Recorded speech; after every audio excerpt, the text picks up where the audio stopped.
Happy birthday to another famous Griswold, not Clark Griswold. This week is the anniversary of the Supreme Court's 1965 decision, Griswold v. Connecticut. Griswold v. Connecticut matters to you because it is the reason birth control is legal in America. Griswold was Estelle Griswold, at the time executive director of Planned Parenthood in Connecticut. She was arrested in Connecticut for helping married people plan their parenthood, for helping married people get access to contraceptives. That was illegal in Connecticut at the time because, you know, every sperm is sacred or whatever. Estelle Griswold is arrested for the grave crime of aiding and abetting contraception. The case ultimately makes its way to the Supreme Court of the United States, and in a 7-2 decision on June 7th, 1965, the court rules that despite the fact that some people really, really hate birth control, you cannot make laws preventing people from using it. We all have a right to decide that for ourselves. When and where and how and whether you want to have a kid, that is your decision. The Constitution protects your privacy in that way. That's Griswold v. Connecticut. Every sperm is sacred. That's Monty Python. But birth control is legal. That's Griswold v. Connecticut, which is a good reminder, actually, that before Griswold v. Connecticut, we didn't have that right, and states made the pill illegal. This year, the Beltway media is just starting to realize, I think, that we are in the middle of the biggest rollback of abortion rights since Roe versus Wade, since abortion was made legal in 1973. But just as everybody is finally waking up to that reality in this year's politics, here's another one for you. The anti-abortion movement at this point is so radical, and I think so emboldened about their progress recently, that they're not stopping at trying to overturn Roe versus Wade. They're going for Griswold, too. They are not just trying to roll back abortion rights. They are trying to ban birth control as well. The American Life League's annual Protest the Pill event was held this past weekend, in Texas. Their message? The pill kills. Using birth control makes you a murderer. The pill kills folks do seem like a sort of fringy group, at least maybe on the extreme edge of things, but their politics on birth control, I don't know, does it still count as fringe if it's being proposed by Republican lawmakers in 8 states? Alabama State House tomorrow could give final approval to a bill that would change the definition of person in Alabama to mean, quote, all humans from the moment of fertilization and implantation into the womb.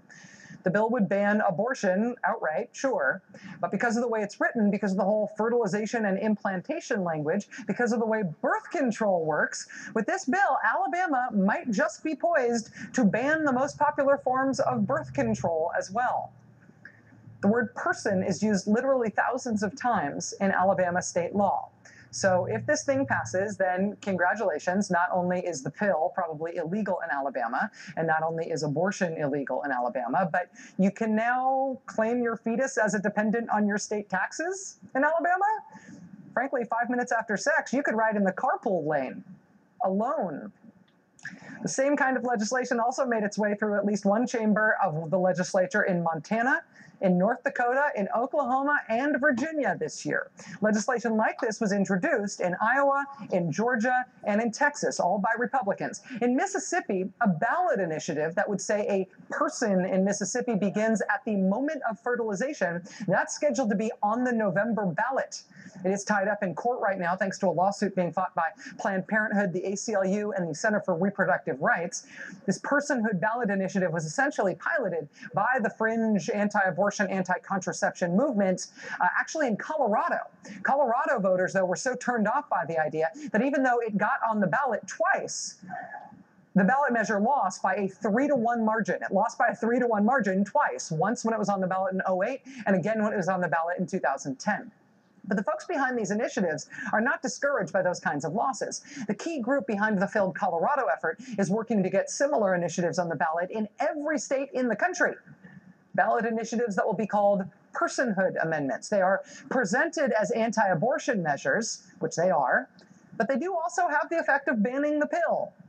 In Mississippi, where the personhood/no more birth control ballot initiative is in court, where it might not make it onto the ballot because of that lawsuit, the supporters of that ballot initiative are going on a PR offensive. It is a statewide tour of Mississippi to build public support for their cause, for keeping the No More Birth Control initiative on the ballot. And I want you to see this. If I just say this, you will think I am making it up. So I want you to see what this is and that it is real. This is what the PR tour in Mississippi for that ballot initiative looks like. Look, it is called the Conceived in Rape Tour. That's the campaign for the ballot initiative, not against it. That's what the anti-abortion people are publicly saying they are for. They are for forcing women who are victims of rape to bear the child of the rapist. And they're making a statewide tour out of it, traveling the state, telling the good news about forcing rape victims to bear the rapist child. This is how Personhood USA is trying to convince Mississippi that they really need to get this personhood / no more birth control / force rape victims to bear the rapist child initiative on the Mississippi ballot, and then Mississippi needs to vote for it. Anti-abortion politics have gotten so radical that this is where they are at. The policy positions are force rape victims to bear their rapist children and ban birth control. Happy birthday, Griswold.